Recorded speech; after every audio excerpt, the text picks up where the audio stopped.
continuamos na água. A próxima intervenção por José Manuel Rato Nunes, da Escola Superior Agrária do Instituto Politécnico de Porto Alegre, e que será comentada por Pedro Dorei. Pedro Dorei. Uma troca de última hora. Uma troca de última hora, realmente.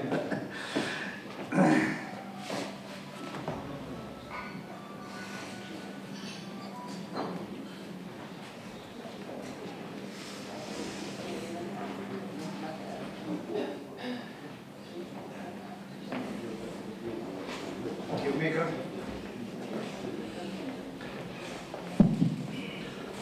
Boa tarde a todos.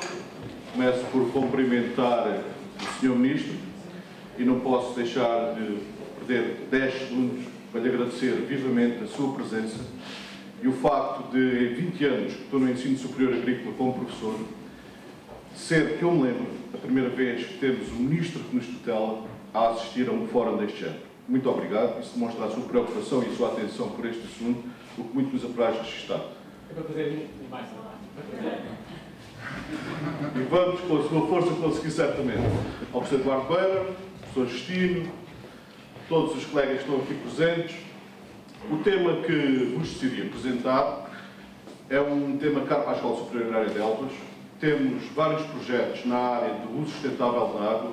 Participámos, por exemplo, do projeto Dimiter, do projeto Pleiades, grandes projetos europeus, juntamente com as associações de regantes, em que, no fundo, o que nós pretendemos foi fazer um uso eficiente da água, poupar água na rega, mantendo a produtividade.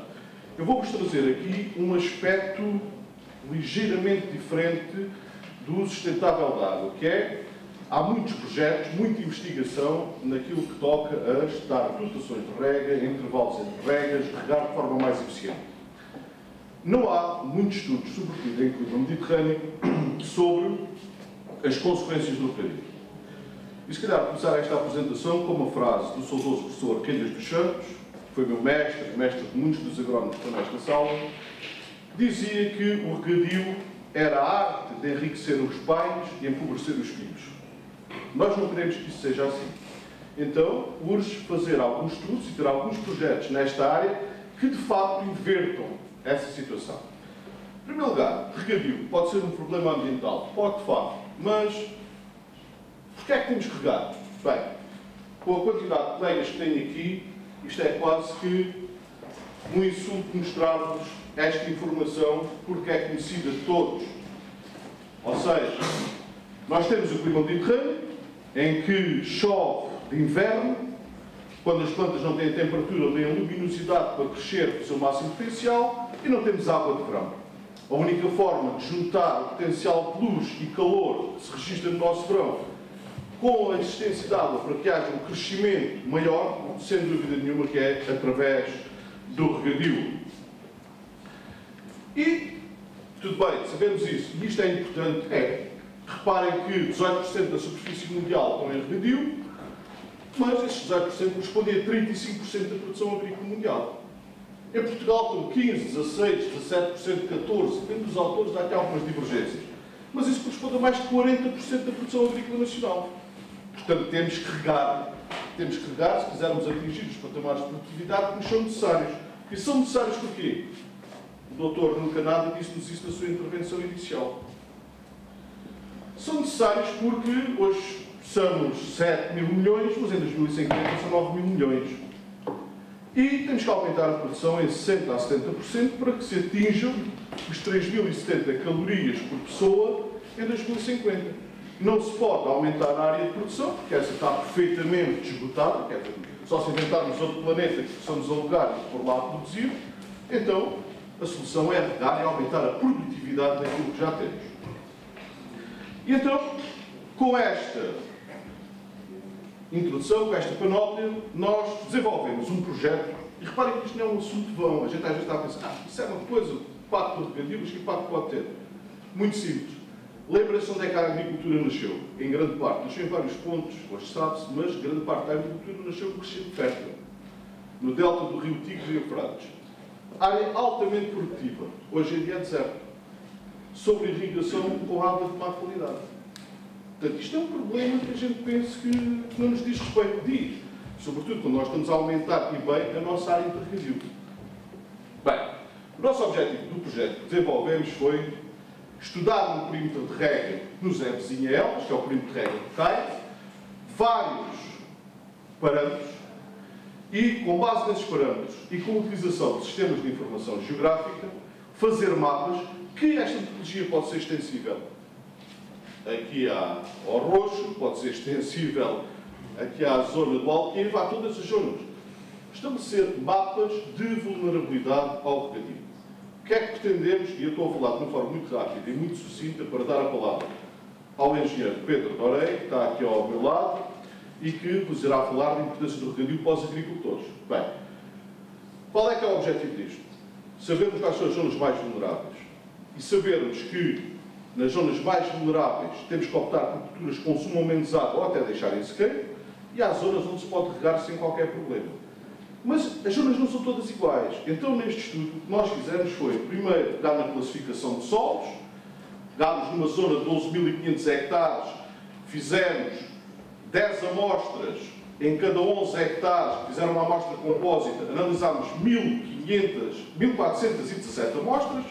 Como a área não está toda em regadio, destas 667 eram de regadio, 631 eram de sequeiro. Recolhemos muita informação, análise de laboratório, informação recolhida no próprio local, e este é o mapa do sistema de cultivo, feito com o sistema de informação geográfica, que era sequeiro, que era regadio dentro do perímetro de rega, porque o perímetro de rega não está todo equilibrado, e fizemos uma coisa, para seguro por isto aos tipos de solo. Nós hoje sabemos que nem todos os tipos de solo reagem da mesma maneira. O regadio é responsável por uma acidificação? É, mas é responsável por uma grande acidificação nos regossolos e nos fluvissolos. Reparem que nas outras famílias isto não é verdade. E nós, com este conhecimento que não existia para esta região, conseguimos fazer um regadio diferenciado, aumentando a sustentabilidade desta prática, foi desde o início o nosso objetivo. Também verificamos que dentro deste perímetro havia zonas regadas há mais de 25 anos, outras há menos de 15 e outras com um período intermédio entre 15 e 25 anos, o que é que acontece ao longo do tempo para as várias famílias de solos. E o que nós ali podemos ver é que, de facto, calcissolos e fluvissolos, há um agravamento da acidificação ao longo do tempo, temos que pôr limites e deixar de regar eventualmente sobre esse caso, enquanto nos fluvissolos, por exemplo, isso não acontece, e nos vertissolos ainda muito menos. Estudámos muitos parâmetros, estamos a apresentar aqui o regadio, temos aqui o caso da condutividade elétrica. A condutividade elétrica sobe em regadio, sobe sempre, porque está uma acumulação de sais bem dado e do aumento de fertilizantes que sucede neste sistema agrícola, mas não é em todos os tipos de solo. Por exemplo, em solos e regossolos isso não acontece. Nos outros isto é muito evidente.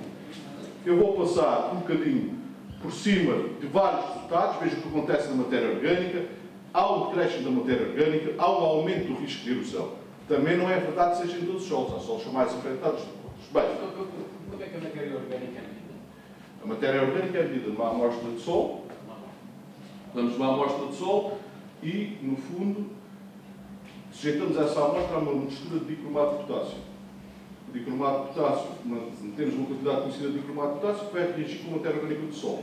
A minha questão era Sabendo a parte que fica livre, sabemos o que está a vir matéria orgânica. se conseguiu usar os sistemas de informação geográfica para medir. Não, o sistema de informação geográfica é, como estas amostras, Eu sei o que é, porque eu estava a achar Sr. Ministro, como estas amostras são colhidas de forma georreferenciada, depois podemos afetar a cada ponto georreferenciado os resultados. Atenção que o NDVI, que é uma medida que se faz a nível das plantas do verde, a absorção do verde, portanto, quanto mais verde é, maior o NDVI, há uma correlação muito grande do NDVI com a matéria orgânica. Portanto, pode ser medida por teledetecção através do NDVI, depois uma... Mas nós medimos em laboratório. A matéria orgânica dos solos é muito importante. Os nossos solos são naturalmente pobres, têm matéria orgânica e é um fator de sustentabilidade enorme.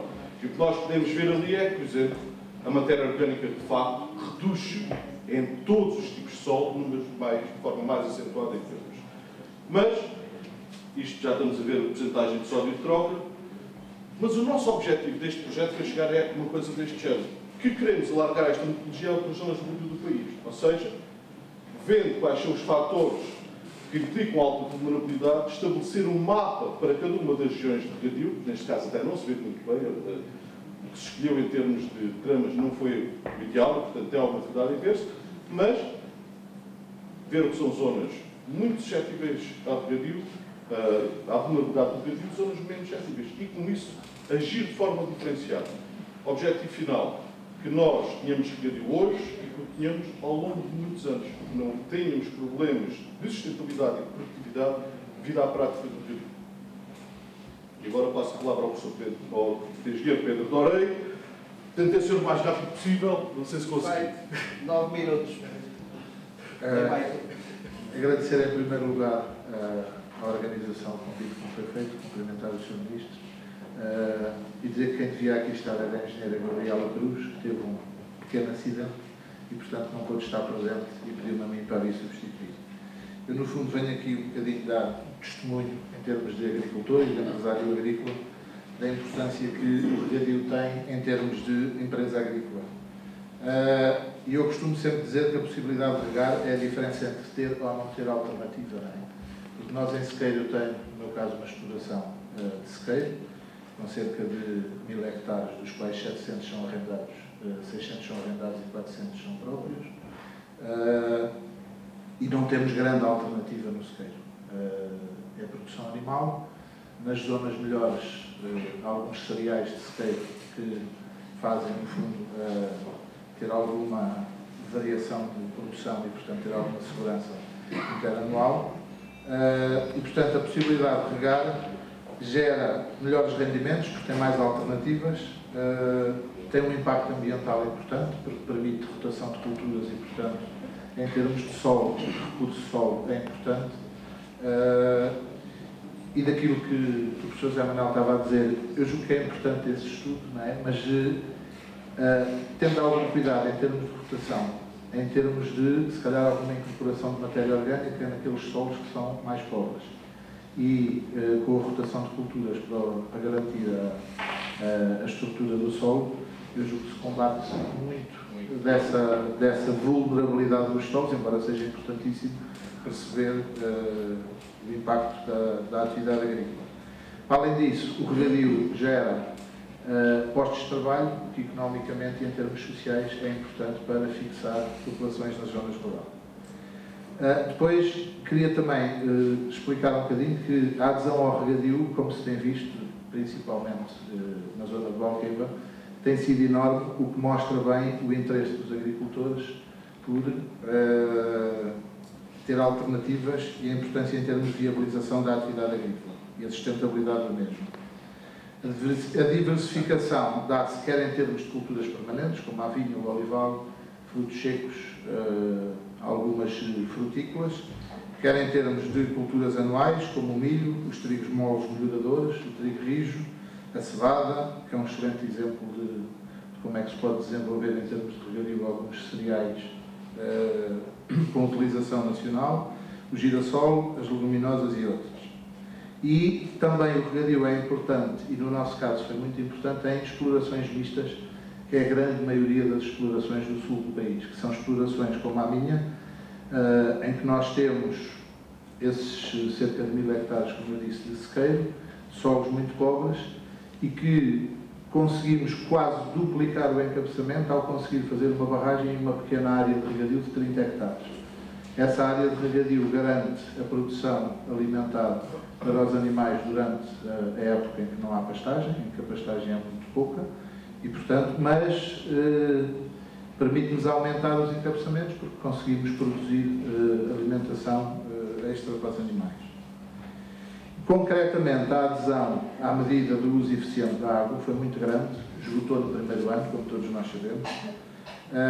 Mostra bem o interesse elevado dos agricultores, quer pelo uso sustentável da água, ou seja, em termos de poupança e em termos de respeito ambiental, quer pela sua utilização equilibrada, que leva, por um lado, a poupanças, que são muito importantes a nível económico, a nível ambiental e mesmo na sustentabilidade interanual da atividade agrícola, porque permite poupanças que, por exemplo, no nosso caso este ano, conseguimos fazer ainda uma cultura de primavera-verão, apesar de não ter chovido o suficiente para repor a água na barragem. Portanto, estamos com a barragem a 1/3, mas mesmo assim conseguimos alternativas culturais para conseguir fazer a comida durar.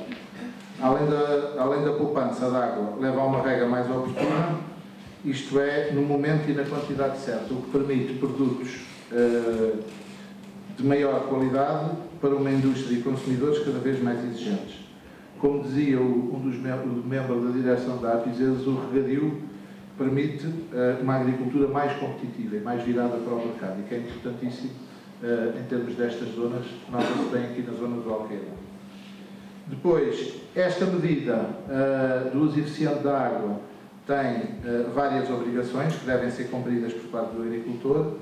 Por um lado, a instalação de sondas, que vimos à apresentação anterior, sondas que medem a umidade do solo e que nos permitem gerir a aplicação da água, de rega.